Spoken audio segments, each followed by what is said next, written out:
Hey there, it's Dean from Volk Physical Therapy, and I've got an important message for you. If you or someone you know has dealt with low back pain, low back soreness, just aches and pains, chances are you've done one of these 5 things that I have found that are the biggest mistakes that people make when they suffer with low back pain or discomfort.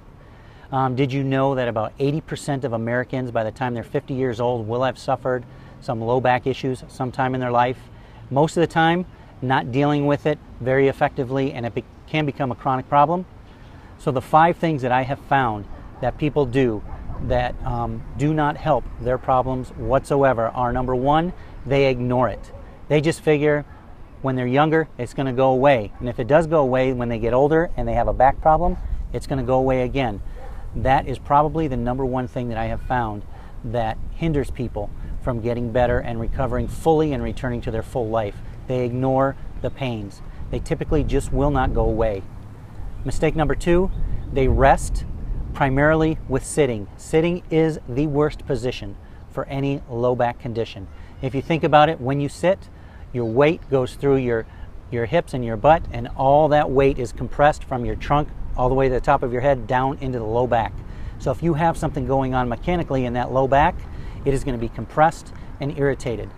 The third thing that people do is they depend on medications, whether it be anti-inflammatories or pain medications. The reason this is a problem, it may take away the pain, it may take away the inflammation, but the underlying problem is not resolved. And any type of activity, once these medications wear off, can and will cause that problem again. And number 5 is a surprise to most people, and that is exercise. Exercise in and of itself is never a bad thing, but when you have back problems or you have an issue in that low back and that back is being strained during exercise, it may feel good during the exercise simply because your endorphins, the chemicals in your body that block pain and are there to help rev you up and basically knock the pain sensation away. It's sort of like a runner's high. That's because of endorphins. The pain won't be there, but 24 to 36 hours later after that exercise, that pain will come back with a vengeance.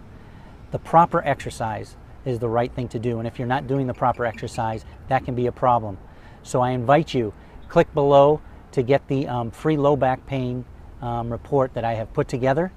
It will give you some ideas, it'll give you some tips on what you can do today to help alleviate your back symptoms. Thanks for watching, have a wonderful day, and I look forward to meeting you hopefully in the future.